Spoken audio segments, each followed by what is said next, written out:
he's a man? Is it the power in his hands? Is it his quest for Aquí, ¿cómo glory? estáis? Bienvenidos a The Fabulous Jovers. Hoy los Jovers estamos de luto. Se ha ido un amigo. El jueves 2 de febrero, Jim Duggan anunció a través de su Twitter el fallecimiento de Lanny Poffo. Solamente contaba con 68 años de edad y falleció en Nueva York. Estaba en viaje laboral, dado que el viernes 3 de febrero haría o iba a hacer lo que más le gusta, que era interaccionar con los fans, firmas, fotografías y contar 1000 anécdotas, como siempre hacía con cualquiera que pues, le dijera que era fan suyo o de su familia. Ya en su retiro se planteó dejar todo esto un poco de lado, sobre todo pues eso, las apariciones, los viajes, pero al final no iba a renunciar a algo que realmente le hacía feliz, era lo que más le gustaba. Y no solamente a él, sino también a sus fans. El programa de hoy se lo dedico a la memoria de Lanny Poffo. ¡Empezamos! Lanny Poffo nació en Calgary en 1954. Lanny fue hijo del luchador y entrenador y promotor Angelo Poffo y el hermano de Randy Savage. Lanny nacería en Alberta, dado que sus padres se mudaron a Canadá para que Angelo luchara en Big Time Wrestling antes de que se convirtiera en la Stampede. Como curiosidad, decir que el mismo día que nació Lanny, su padre pues luchó contra Stu Hart. O sea que hasta el mismo día del nacimiento estaba el padre luchando. Su carrera comenzaría en 1973, entrenado por su padre, que además de luchador era entrenador y profesor de educación física. Lanny siempre le interesó el deporte, igual que a su hermano. También comenzó con el béisbol. De hecho, lo dejó porque él quería ser luchador, aunque el padre no estaba muy de acuerdo que fueran luchadores, pero sí que es cierto que el padre siempre trataba de que los hijos estuvieran contentos, de que los hijos se realizaran como personas y como, en este caso, atletas y profesionales, y desde luego que apoyó a su hijo. En el año 74 ya comenzaría a luchar en la All South Wrestling Alliance en Atlanta, Georgia, territorio que estaría activo del 72 al 74. Lo haría tanto de manera individual como por parejas, con su padre, llamados los Poffo. Dieron el salto a Big Time Wrestling de Ohio, de la que uno de los propietarios era nada más y nada menos que el Original Sick. Sus primeros éxitos los conseguiría en la división por parejas. Primero con su padre, en 1975 al ganar el título por parejas de la NWA y tener de rivales, por ejemplo, a los Curry, Pampero Firpo, los Mongoles, Bobo Brasil, Afa y Sika. Y en enero del 76, también con su padre, ganaría los títulos de la Costa del Golfo de Alabama. En mayo del 76 sería aspirante al título del mundo de la NWA que poseía Terry Funk, aunque sin suerte. Seguía luchando con su padre en el Mid-Atlantic y se uniría a Chris Colt para ganar de nuevo los títulos de la NWA. En septiembre de 1977 ganó el título de los pesos pesados de Mid-América, el territorio de Tennessee de Gulas. Luego ya en enero del 78 ganaría el título por parejas de Mid-América con Wadley y en febrero lucharía contra Harley Race por el título de la NWA. Ninguno se pudo imponer al otro, quedando el combate nulo por límite de tiempo. O sea, ya se veía las caras con el campeón de la NWA, que era Harley Race, y Harley Race no se pudo imponer a Lanny Poffo. También, a principio de ese año, se uniría a uno de los mejores luchadores por parejas de la historia. Y como Lanny, uno de los más queridos por sus fans y compañeros. Estoy hablando de Bobby Eaton. Se convirtieron en campeones del territorio teniendo a rivales muy duros, Ox Baker, Gypsy Joe, además de los hermanos Davidson. Antes de acabar el año, se haría con el campeonato de la empresa canadiense Atlantic Grand Prix Wrestling, de la familia Dupré. Esta empresa todavía sigue en activo desde el año que se fundó, 1961, y ahora está en manos de otro Dupré, Emily. Tendría defensas exitosas contra su hermano Randy Poffo, perdiendo más tarde el título y siendo él ahora el aspirante del título que poseía su hermano. Estuvo luchando en Portland hasta que su padre decidió fundar su propia empresa en 1978. Empresa que entraría en competencia directa con las empresas de ciudades o estados colindantes. La característica de esta empresa fue que no estaría afiliada a ninguna otra, o sea, no formaba parte de la NWA ni de ningún territorio que fuera cercano. Ellos iban por libre. No colaboraban con nadie, hecho que la hacía pues mucho más vulnerable a la hora de luchar por un hueco en el crudo negocio del wrestling. En 1979 se proclamaría por segunda vez campeón en Canadá. Los principales activos de la ICW eran los hijos del fundador, tanto Randy como Lani. De hecho, se habla que Angelo la fundó para que sus hijos tuvieran la relevancia y la exposición que se merecían y que no era dada en otras empresas. Aparte de ellos dos, que fueron campeones que se iban turnando, tuvo la habilidad de quitarle a los otros promotores luchadores de gran relevancia. Por ejemplo, el Original Sick, Paul Christie, Ronnie Garvin, Rip Rogers, Crusher Bromfield, que luego se convertiría en el One Man Gang, o en Akim, mucho peor ese gimmick en la WWF. La gran rivalidad, aparte de con su hermano, fue con Cowboy Bob Orton, el padre de Randy Orton. La ICW tenía un programa semanal en la televisión en el cual salía Elizabeth Ouellette, quien más tarde se convertiría en Miss Elizabeth también en la WWF. Lani compaginaba sus apariciones en la ICW con combates en Mid-South Wrestling. En Mid-South se uniría a varios compañeros, entre ellos Rick Roth, el que luego sería Rick Rude, para luchar con un ex amigo y ex campeón por parejas que, como hemos hablado, Bobby Eaton. Y aquí lucharían ya con la pareja que más consiguió, con la que Bobby Eaton consiguió más éxitos, que fue Midnight Express. También lucharían contra Krashev Krachev, que más tarde sería también Smash en Demolition, por el título de la televisión de la empresa. En 1984 la promoción cerró debido a la baja asistencia de sus shows y sus activos fueron comprados por Jerry Jarrett y Jerry Lawler, la CWA. Y esta propia empresa aprovechó la rivalidad real que existía entre ambas federaciones y sus principales estrellas, que eran Savage y Lawler, para comenzar un feudo y hacer que se levantara gran expectación e interés en la zona. También Lani se uniría a su hermano para combatir contra Lawler y Valiant, y también contra la pareja más famosa, aclamada del territorio, que eran los Rock and Roll Express. De manera individual entraría en un feudo contra el campeón internacional del peso pesado de la CWA, que era Eddie Gilbert, para más tarde juntarse con él para tratar de arrebatarles el título por parejas del sur de la agua a los Fabulous Ones. A mediados del 85, cuando Savage firmó por la WWF, Lani se fue con él. Savage siempre fue un hombre de familia y donde él iba, pues iba, en ese caso, su mujer, que fue pues la primera manager en WWF, la que abrió el camino, y luego también su hermano. Su paso como luchador en la WWF no es nada destacable. Era, sinceramente, un mid-carter, rozando el low-carter, teniendo más número total de derrotas que de victorias, pero era un luchador que ayudaba a impulsar a otros. Y esa figura, como nuestro propio nombre indica en el podcast, los jobbers, es una figura fundamental en la industria.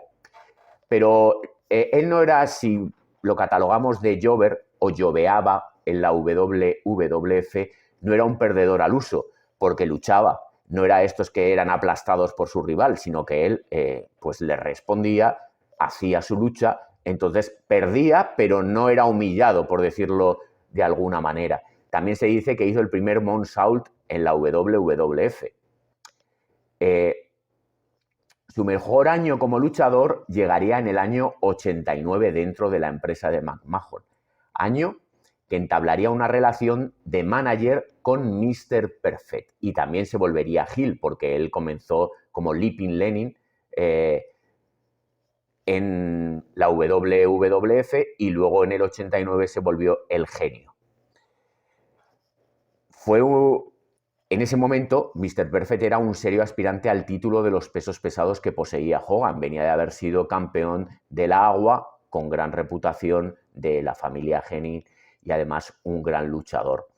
En este caso, al unirse a Lani, pues Lani recibió un impulso y nada más y nada menos ganaría el 90% de los combates que disputó durante ese año, siendo que en años anteriores era prácticamente al contrario, ganaba un 20%, un 30% como mucho.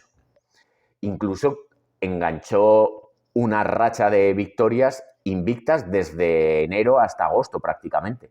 O sea que cuando luchaba Lani en el 89 era sinónimo de victoria. También fue el maestro de ceremonias en la coronación de Randy como Macho King, recitando los poemas que a él le gustaba escribir. Esta nueva personalidad de genio pues sacaba de quicio tanto a luchadores como al propio público, al árbitro incluso también, si nos ponemos. Y el papel de heel realmente lo hacía a la perfección. Y adquirió una personalidad en el ring prácticamente cómica, con grandes aspavientos, corriendo de un lado para otro, levantando los brazos, saliendo y entrando en el ring, pues algo que no se veía en la WWF. Como mucho se le puede comparar en el gimmick algo que hacía Adrian Adonis, con la distancia y en el tiempo algo parecido a Georgius George. Bueno, se podría decir que algo recordaba, pero sobre todo lo que no hacía era luchar mucho, pero sí que era un personaje pues que era gracioso, básicamente. Ese año optaría el título incluso de la WWF de los pesos pesados que poseía Hogan, con la sorpresa para todos de que Lani ganaría a Hogan por cuenta atrás. Eso sí, con una villanía de por medio porque intervino Mr. Perfect que no le dejó subir al ring. Pero ahí lo tenemos. Rompió una racha de invicto de Hogan de 21 meses. No es que ganara Lani limpiamente, pero le ganó. No le ganó el título porque fue por cuenta atrás, pero sí que rompió esa racha de 21 meses que no todo el mundo podría decir eso. Así que el título no se movió, pero sí que la racha pues se la quitó a Hogan. Luego también, como curioso, le robaron el cinturón y esa también es mítica de coger con un martillo y romper ese cinturón. Se ha dicho, cosa que no es cierta, que ese cinturón fue el que más tarde se utilizaría como el hardcore de la WWF, pero no era ese cinturón físico. Pues se inventaron de que sí, pero no era ese cinturón. También disputó un combate por el título intercontinental contra el Warrior, aunque aquí sí que perdió sin más dilación. Ese año ganaría, por ejemplo, a todos los que estaban en su estatus en esa época, pues Coco Beware, Sam Houston, Paul Roma, Jim Powers, pues todos los que estaban en mid-card. No sé si decir low-card, porque low-card también eran los jobbers, pero muchos jobbers no estaban dentro de la plantilla. Entonces, bueno, pues estaban rondando el low y el mid. En 1990, muchos de sus combates los disputaría en parejas con Mr. Perfect de compañero y ese año sería su debut en un pay-per-view. Sería en el Royal Rumble del 90 contra Brutus Beefcake. Después de WrestleMania, al comenzar a ser manejado Perfect por Heenan, Lani se descolgó de Perfect y siguió el feudo con Beefcake, pero al acabar, pues ya volvió a caer en la cartelera porque pues, tuvo como un momento de gloria en ese año, pero luego, en el momento que se separó de Perfect, pues ya no. Era como para darle fuerza a Perfect también, pero en el momento que se separaron, pues ya la relevancia de Poffo pues cayó al ostracismo. Estuvo unos meses fuera de la empresa después de esto y aprovechó para tener un combate incluso en la UWF de nuestro querido amigo Ger Abrams, combate que he estado buscando pero no ha habido manera de encontrarlo, porque supuestamente fue en abril del año 91 y he estado mirando que tendría que ser en los capítulos 28, 32, que era esa época, pero no aparece, no sé si ni siquiera lo llegaron a emitir en los capítulos. Luego ya a su vuelta a la WWF, lo más relevante que haría sería el ser manager de los Beverly Brothers. Pero ya no tenía el papel este tan activo como lo tendría cuando manejaba Perfect, ya no luchaba, a lo mejor era acompañante, pero poco más. Puedo que tuviera algún combate, pero no como Perfect, que era luchador en activo cuando estaba con él. Su última aparición con los Beverly fue en la Survivor Series del año 92 y ahora ya sí que dejaría la compañía.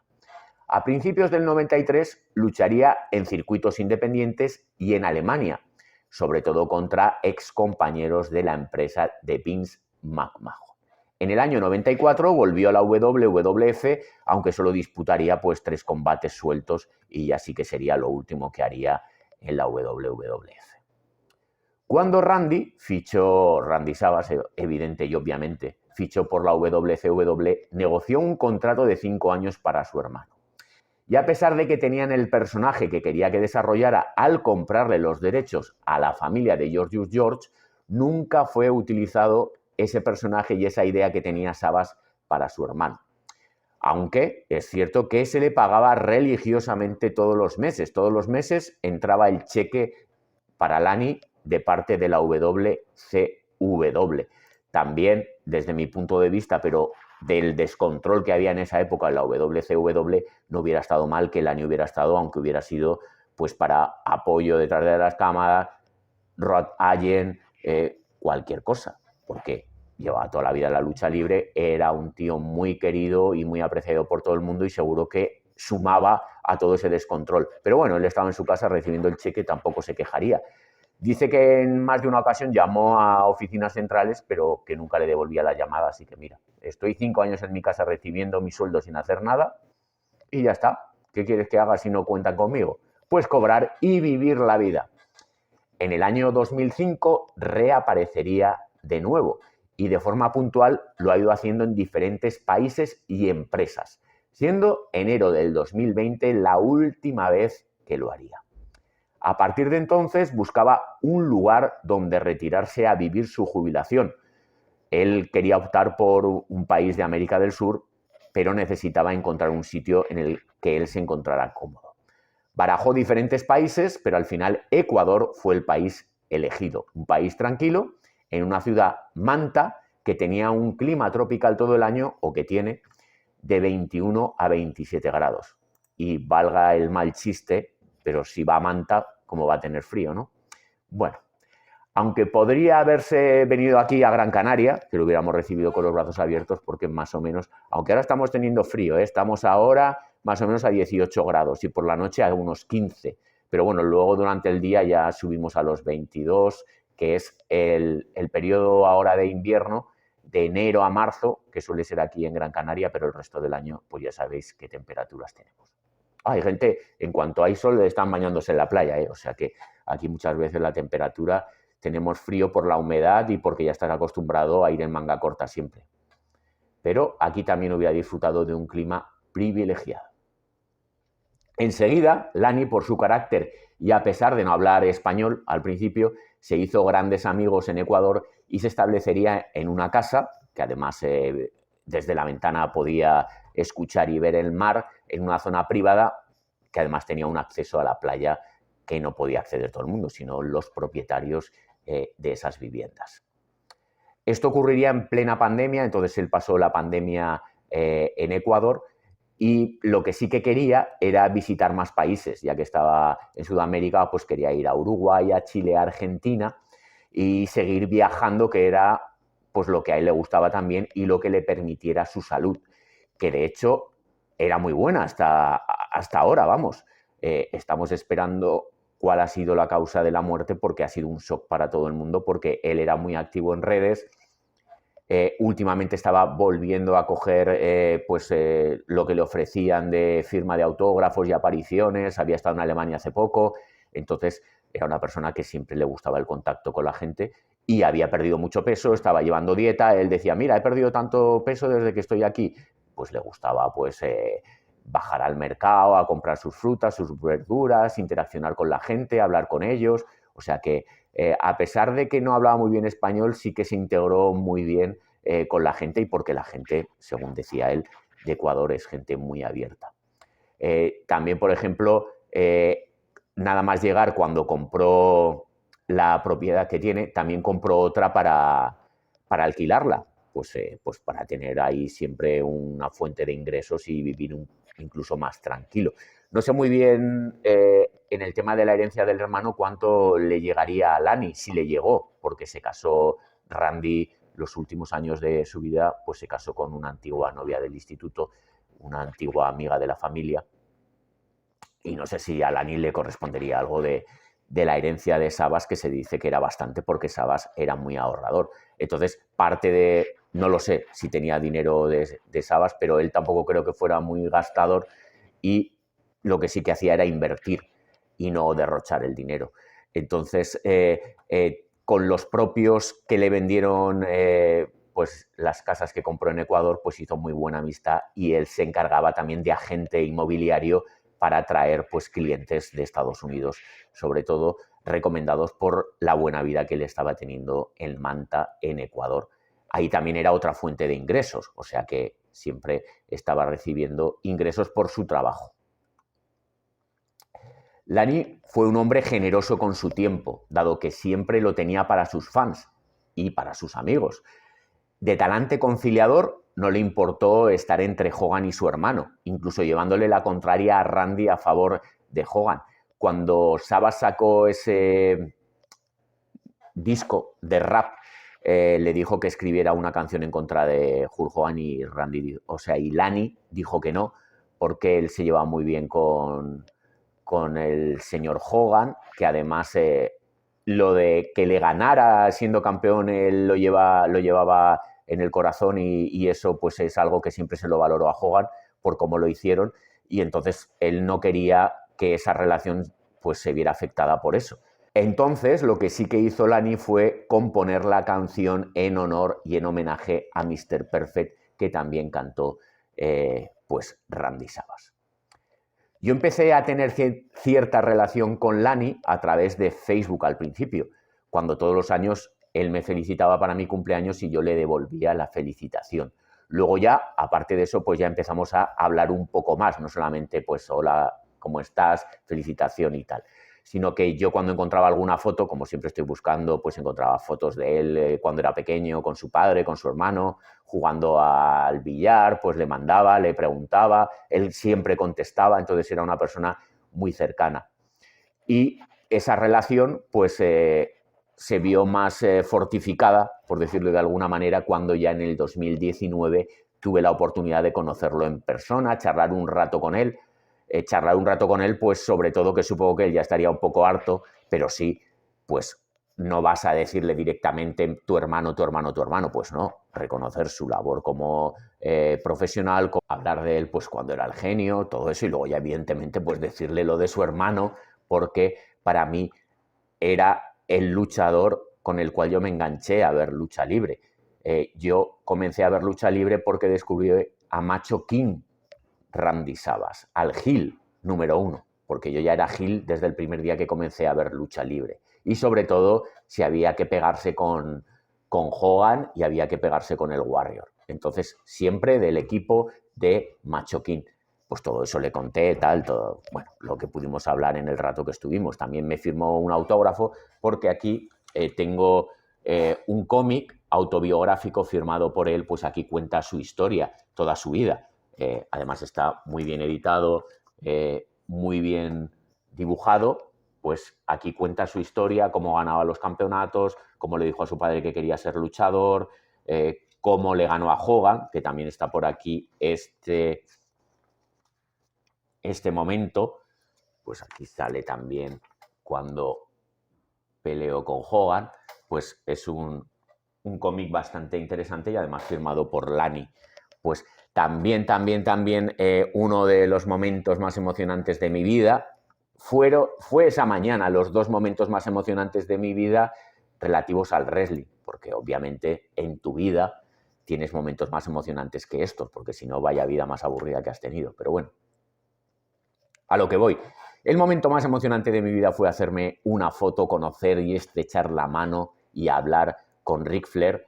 Y el segundo momento más emocionante de mi vida es cuando Lani me puso la capa de su hermano, que pesaba, no sabéis lo que pesaba esa capa. O sea, tú te ponías la capa y podías hacer sentadillas sin peso, porque esa capa era impresionante, preciosa. Luego también me dejó el anillo que le dieron cuando introdujeron a su hermano en el Hall of Fame de la WWE, pues también me lo dejó poner y ahí estuvimos hablando un rato y la verdad que todavía, pues después de eso, eso fue el 2019, pues hemos seguido hablando. La verdad que el encuentro pues no me defraudó en absoluto. Ya, por ejemplo, el año pasado, que fue la última vez que hablé con él, fue el 28 de diciembre, que era su cumpleaños, que cumplió 68, pues para felicitarle. Él me dijo que había estado mirando venir a España porque era lo que quería, seguir viajando y conocer sitios, y que iba a venir a Barcelona, pero que al final pues cancelaron los planes y ya no iba a venir a Barcelona. Eso fue lo último que hablé con él, pues hace 2 meses, más o menos. Bueno, 2 meses menos. Si fue el 28 de diciembre, un poquito más de un mes es la última vez que hablé con él. El fallecimiento de Lani ha cogido a todo el mundo por sorpresa porque estaba viviendo realmente una segunda juventud. Llevaba una vida muy tranquila de retiro y, como él decía, él quería vivir 100 años, pero eso no estaba en su mano. Y además, teniendo en cuenta lo longevos que habían sido sus padres, pues a lo mejor llegar a 100 años era un objetivo que no era tan irreal. Lo que pasa que él decía que había que vivir la vida como si fuera un milagro cada día y que hasta que se acabara. Lamentablemente se acabó el día 2 de forma sorpresiva y no es que consuele a nadie esto, pero el gran cariño que le tiene todo el mundo, la reacción de todos y cada uno de los luchadores y compañeros que ha tenido a lo largo de su trayectoria, pues dice mucho a favor de él. Y ya para despedirme, quería hacerlo con un soneto que le he escrito en memoria de Lani Poffo, ya que él era el genio y él escribía poesías diferentes, porque él empezaba con la mítica las rosas son rojas, las violetas son azules, y luego ya pues ponía lo que rimara ahí. Pero un soneto en memoria de mi amigo Lani Poffo. Sirva este soneto como homenaje.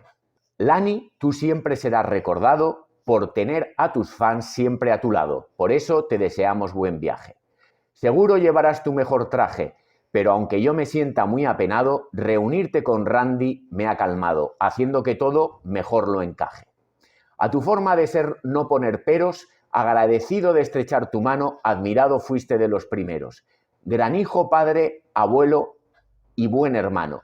Querido por todos tus compañeros, tu trabajo nunca sería hecho en vano. Descansa en paz el genio. Chicos, chicas, nos vemos.